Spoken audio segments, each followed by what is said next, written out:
गुजरात दंगे 2002 में जिस प्रकार से तत्कालीन मुख्यमंत्री गुजरात के और वर्तमान के हमारे प्रधानमंत्री माननीय मोदी जी को अपमानित और उन्हें बदनाम करने की चेष्टा उस समय की political party, ruling political party Congress ने जिस प्रकार का षड्यंत्र रच के किया था, समय के साथ धीरे धीरे परत दर परत सच्चाई सामने आ रही है। आप सबको अवगत है कि चंद हफ्तों पहले सुप्रीम कोर्ट में जब यह केस कॉन्क्लूड किया था तो सुप्रीम कोर्ट ने कुछ सख्त टिप्पणी की थी। केवल टू रिफ्रेश द मेमोरी, आपकी याददाश्त को ताजा करने के लिए वो 2 लाइन सुप्रीम कोर्ट से मैं पढ़ना चाहता हूं, क्योंकि आज जो प्रेस कॉन्फ्रेंस है इसी संदर्भ में है। सुप्रीम कोर्ट ने कहा था, क्लीन चिट देते हुए नरेंद्र मोदी जी को, कि the proceedings have been pursued for the last 16 years to keep the pot boiling, obviously for ulterior design.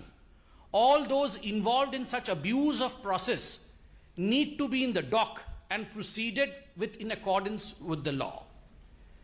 कुछ ऐसे लोग थे जो जानबूझ के अपने अल्टीरियर डिजाइन, अपने षड्यंत्र के कारण, अपने मकसद के कारण पॉट बॉइलिंग अर्थात इस पूरे विषय को जीवित रखने का काम कर रहे थे और अतथ्य प्रस्तुत कर रहे थे। अब समय आ गया है, यह सुप्रीम कोर्ट ने कहा था, कि इन लोगों के ऊपर भी कानून का सिकंजा कसे और इन लोगों को भी जुडिशियल ट्रायल फेस करना पड़े। यह सुप्रीम कोर्ट की सख्त टिप्पणी थी और मीडिया ने रिपोर्ट किया था। इसके पश्चात कुछ लोगों की गिरफ्तारी हुई। Teesta Setalvad, B Sreekumar, IPS officer Sanjiv Bhatt, कुछ लोग गिरफ्तार हुए। उनके ऊपर एक एसआईटी बैठाया गया था। आज सुबह से मीडिया रिपोर्ट के माध्यम से देश देख रही है कि ये जो एसआईटी है, एसआईटी ने अपने एफिडेविट को कोर्ट में सबमिट किया है। एफिडेविट ने अपने जांच को कंक्लूड करके ये जो रिपोर्ट रखा है, बहुत सारे सत्य को ये सामने लाती है। It reveals shocking truth, shocking facts have come to the fore after the SIT report in front of the court. बहुत स्पष्ट रूप से यह एफिडेविट कहती है कि तीस्ता सितलवाड़ और उनके साथी, उनके सहयोगी जो काम कर रहे थे, वो मानवता के लिए काम नहीं कर रहे थे। वो एक पॉलिटिकल डिजाइन के साथ, एक पॉलिटिकल ऑब्जेक्टिव के साथ, एक राजनैतिक मंसूबे के साथ काम कर रहे थे। और उनका मंसूबा क्या था? उनका 2 टूक मंसूबा था। They had 2 objectives. ये 2 पॉलिटिकल ऑब्जेक्टिव्स क्या थे? प्रथम पॉलिटिकल ऑब्जेक्टिव था dismissal and destabilisation of the publicly elected Gujarat government. उस समय जो राज्य की सरकार थी गुजरात में, किस प्रकार से उसे बर्खास्त किया जाए और उसे अस्थिर बनाया जाए, यह प्रथम राजनीतिक मनसा, यह प्रथम पॉलिटिकल ऑब्जेक्टिव तीस्ता सितलवाड़ और उनके मित्रों का था, उनके साथियों का था। और जो दूसरा मनसा था, the second political objective was to frame innocent people in Gujarat riot 2002, जिसमें आदरणीय प्रधानमंत्री नरेंद्र मोदी जी का नाम भी शामिल है। किस प्रकार से नरेंद्र मोदी जी के नाम को शामिल किया जाए, किस प्रकार से उन्हें अपमानित किया जाए, उनको किस प्रकार से पदच्युत किया जाए, किस प्रकार से उन्हें परेशान किया जाए, ताकि भविष्य का एक लीडर जो भारतीय जनता पार्टी को आगे लेने की क्षमता जिसमें है, उसे रोका जा सके। इस मनसा के साथ तीस्ता और उनके साथी काम कर रहे थे। ये जो पॉलिटिकल ऑब्जेक्टिव था, इसका खुलासा एफिडेविट में हुआ है। एफिडेविट ने स्पष्ट रूप से कहा है कि ये जो कॉन्स्पिरेसी, ये जो षड्यंत्र है, this conspiracy was to malign the image of Gujarat. केवल नरेंद्र मोदी और केवल राजनैतिक दृष्टिकोण से नहीं, गुजरात किस प्रकार से इसमें उसके चित्र को मलिन किया जाए, इमेज ऑफ गुजरात को धक्का पहुंचे, यह षड्यंत्र भी तीस्ता सितलवाड़ और उनके साथी कर रहे थे। और दुख का विषय है, जो हम कह रहे थे, जो हम सोच रहे थे, जिस पर डिबेट और डिस्कशंस होते थे, आज एफिडेविट में वो हकीकत सामने आया है कि षड्यंत्र तो हुआ, षड्यंत्र के रचयिता कौन थे? Who were the ones who were driving these conspiracies? Ahmad Patel, Shri Ahmad Patel, जो पूर्व के कांग्रेस के दिग्गज नेता, राज्यसभा के मेंबर ऑफ पार्लियामेंट और मुख्यतः chief political adviser to the then Congress president Sonia Gandhi.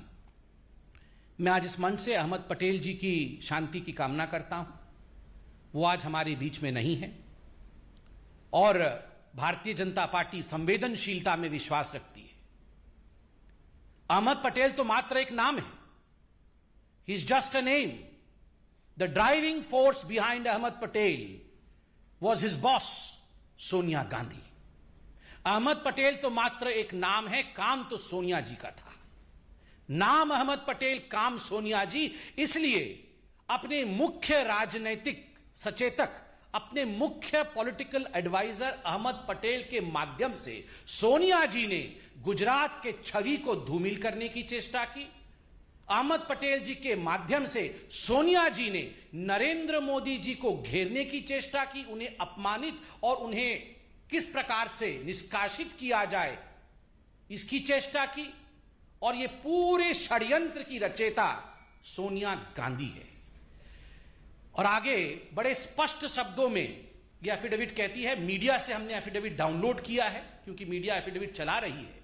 And I would like to quote from the affidavit, and I quote, the applicant Setalvad held a meeting with Ahmed Patel and received rupees 5 lakh at the first instance, where the money was given to her by one of the witnesses on the instructions of Patel. 2 days later, they met at the circuit house at Shahibabad in Ahmedabad, where she received rupees 25 lakh more from Patel.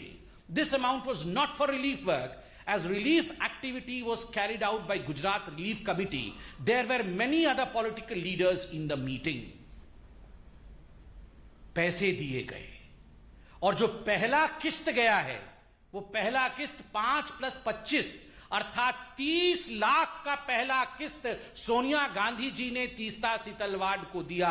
Ahmad Patel जी हमारे बीच में नहीं है, अहमद पटेल जी ने तो केवल deliver किया, दिया सोनिया जी ने अपनी तिजोरी से, डिलीवरी की अहमद पटेल जी ने और लिया तीस्ता सीतलवाड़ ने। और याद रखिए, ये 30 लाख उस जमाने में केवल पहला किस्त था। This was just the first instalment. इसके आगे न जाने कितने करोड़ों रुपए सोनिया गांधी जी ने नरेंद्र मोदी जी को अपमानित और बदनाम करने के लिए, झूठे षड्यंत्र में फंसाने के लिए, बीजेपी को नीचे गिराने के लिए, बीजेपी कैसे आगे ना बढ़े इस चेष्टा में, और केवल बीजेपी और मोदी को पीछे रख करके राहुल गांधी को प्रमोट करने के लिए तीस्ता सीतलवाड़ का इस्तेमाल इस पैसे से सोनिया गांधी जी ने किया। और एक बड़ी बात जो एफिडेविट कहती है, this money was not for relief work. यह पैसा कोई रिलीफ वर्क के लिए नहीं था, किसी गरीब के लिए नहीं था, किसी दुखियारी के लिए नहीं था। यह पैसा उनके पर्सनल यूज के लिए था, क्योंकि गुजरात रिलीफ कमेटी बनी हुई थी। जो भी पैसा रिलीफ वर्क के लिए जाता था वो इस कमेटी में जाता था। और दूसरे पॉलिटिकल लीडर्स के साथ भी मीटिंग हुई।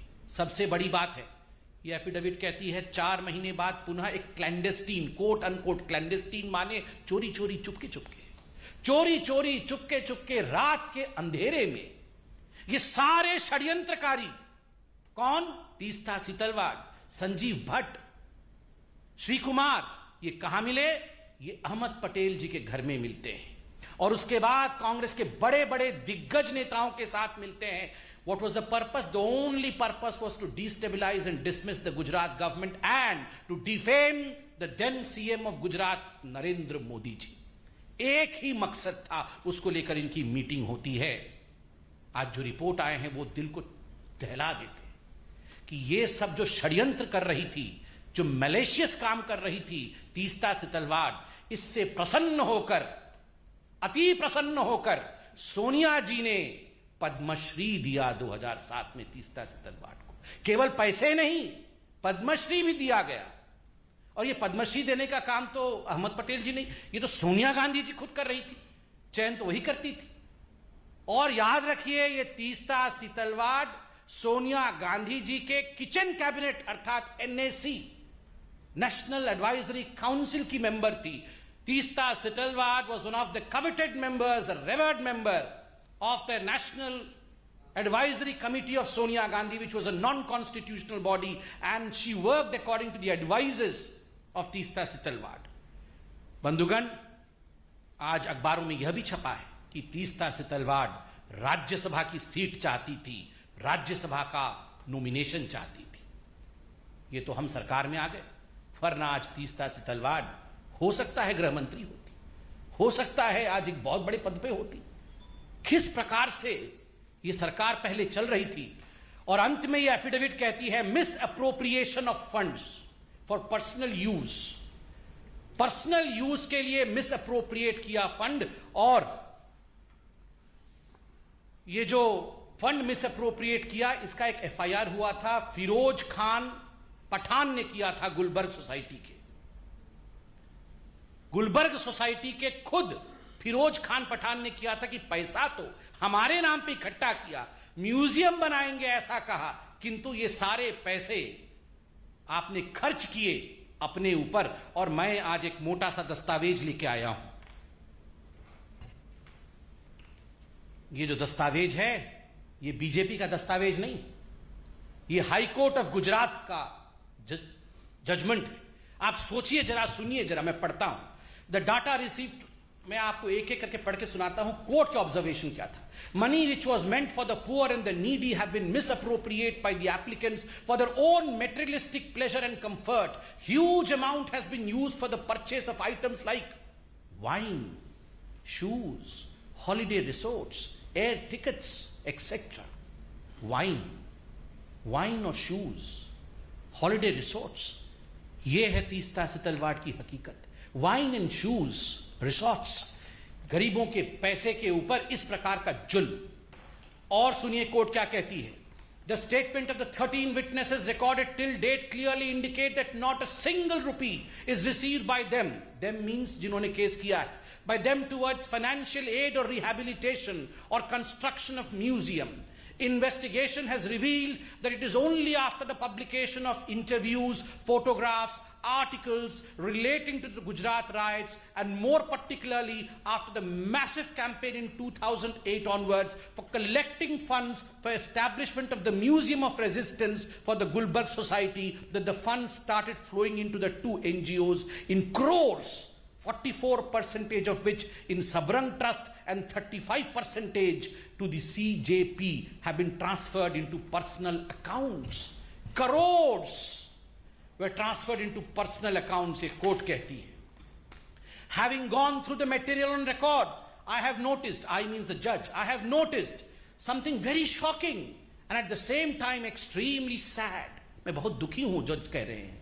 There are serious allegations against the applicants of misuse and misappropriation of huge amount received by them through various donors. The money which should have gone to the poor and the needy appears to have been prima facie misused for their personal pleasure and comfort. Personal pleasure और comfort के लिए ये पैसा इस्तेमाल किया गया. बंधुगण, हमारी ये सरकार, मैं आज बीजेपी को भी धन्यवाद देता हूं. मैं तो एक बीजेपी का साधारण, हम दोनों जो बैठे हैं साधारण कार्यकर्ता हैं, मगर इस विराट पार्टी को आज हम भी धन्यवाद देते हैं. Not through vengeance but through patience we work. कभी भी बदले के भाव के साथ नहीं, धैर्य के साथ ये पार्टी काम करती है. और आज जो उक्ति हजारों करोड़ों साल से कहा जाता है, भगवान के घर में देर है मगर अंधेर नहीं, ये सारे एफिडेविट, ये सारे जजमेंट आज ये प्रूव करता है कि अगर धैर्य रख के काम किया जाए, बदले के भाव से काम नहीं किया जाए, तो ऊपर वाला भी, the supreme consciousness yields, he listens, और सच्चाई सामने आती है. Truth has the uncanny habit of revealing itself. It may be late but ultimately truth reveals itself. And the truth is the driving force behind the conspiracy was Sonia Gandhi. सच्चाई है कि जो driving force है, किस प्रकार नरेंद्र मोदी जी को अपमानित किया जाए, बदनाम किया जाए, बीजेपी को छल कपट करके समाप्त किया जाए, गुजरात में सरकार को वहां डिसमिस किया जाए, उसको किस प्रकार से अस्थिर किया जाए, गुजरात दंगे को लेकर राजनीति की जाए, इसके पीछे केवल और केवल एक व्यक्ति थी और वह है Sonia Gandhi, the president of the Congress party. Today we are wanting answers from none other than Sonia Gandhi. No Jairam Ramesh would suffice in answering this. Jairam Ramesh ji को एक कागज रिलीज कर देंगे और इनके कागजों की हकीकत तो हम 3 दिन से देख रहे हैं। ये हामिद अंसारी जी के 3-3 लाइन के कागज रिलीज करते हैं और हर दिन शाम को आप मीडिया वाले जो चतुर्थ स्तंभ हैं वो आप इनके कागज की धज्जियां उड़ा देते हैं, हकीकत सामने ले आते हैं, फोटो दिखा देते हैं, हकीकत दिखा देते हैं। तो आज भी केवल कागज से काम नहीं चलेगा Jairam Ramesh ji. With a clear conscience we beseech Sonia Gandhi ji to come and hold a press conference and address the nation as to why she was conspiring against Narendra Modi. Thank you so much. Republic TV. Sir, what do you say on this? You just spoke about Jairam Ramesh. He has come out and shared issue statement. He has said that all these allegations are mischievous and manufactured. See, as far as Jairam Ramesh is concerned, I have observed that the day he became the media head of, the communication head of Congress party, ये पहले से ही एक ऐसा document बना के रखे हुए होते हैं। ये हर दिन के हिसाब से डॉक्यूमेंट बना के रखे होते हैं कि this is malicious, this is mischievous, we have nothing to do, और केवल उसमें डेट चेंज कर करके रिलीज करते हैं। हमने प्रेस कॉन्फ्रेंस नहीं किया, एफिडेविट अभी जयराम रमेश जी ने पूरा पढ़ा नहीं और सुबह 6 बजे रिलीज कर दिया कि मिस्चीवियस है। अरे अभी तो प्रेस कॉन्फ्रेंस हुआ है, सारे डॉक्यूमेंट तो हमने अभी दिखाए हैं। जयराम रमेश जी, आपसे नहीं हो पाएगा, सोनिया जी को कहिए। सोनिया जी was the driving force. We do not want a Jairam Ramesh to answer with a piece of paper. We want Sonia ji to answer. Times Now Navbharat Ravikant राय। संबित जी, इस पूरे एफिडेविट पर 2 सवाल हैं। ये कांग्रेस पार्टी की तरफ से, एक अहमद पटेल के परिवार से। कांग्रेस पार्टी का ये कहना है कि एसआईटी जो है वो सरकार के दबाव में काम कर रही है, इसलिए एसआईटी पर उनको भरोसा नहीं है। अहमद पटेल की फैमिली कर रही है कि जो व्यक्ति डिपेंड करने के लिए इस दुनिया में। तो संबित पात्रा को आप सुन रहे थे। पीएम के खिलाफ साजिश पर संबित पात्रा ने बोला है कि ये सोनिया गांधी ने किया। देखिए, पहला मैं उत्तर देता हूं जो आपका पहला प्रश्न था कांग्रेस पार्टी की सफाई को लेकर। मैंने अभी अंग्रेजी में भी कहा, मैं हिंदी में कहता हूं कि कांग्रेस पार्टी हर विषय पर यही उत्तर देती है कि ये दबाव की राजनीति हो रही है, एसआईटी दबाव में काम कर रही है। 2 हफ्ते पहले जब सुप्रीम कोर्ट ने जजमेंट दिया, सुप्रीम कोर्ट ने कहा keep the pot boiling for ulterior design. षड्यंत्रकारी पूरे इस षड्यंत्र में शामिल थे, तो क्या ये सुप्रीम कोर्ट दबाव में काम कर रही थी? कांग्रेस क्या कहना चाहती? ये पूरा देश दबाव में काम करता है? कोई दबाव में काम नहीं करता है। आज सोनिया जी और कांग्रेस पार्टी दबाव में है, क्योंकि आज वो धरे गए हैं, आज वो पकड़े गए हैं और आज उनको उत्तर देना पड़ेगा। जहां तक अहमद पटेल जी का सवाल है, देखिए, मैंने बहुत संवेदनशीलता के साथ कहा उनकी आत्मा को शांति मिले। ये अटैक अहमद पटेल पे नहीं है, क्योंकि अहमद पटेल तो केवल एक पॉलिटिकल एडवाइजर थे। He was just a pawn who was used in the hands of Sonia Gandhi. वो तो केवल एक माध्यम थे। षड्यंत्रकारी तो सोनिया गांधी है। उत्तर सोनिया जी को देना पड़ेगा। हम अहमद पटेल जी की परिवार का सम्मान करते हुए उनसे कोई उत्तर नहीं मांग रहे हैं। उत्तर सोनिया जी को देना पड़ेगा, जिनके एडवाइजर अहमद पटेल थे। He was just the medium through which Sonia Gandhi acted.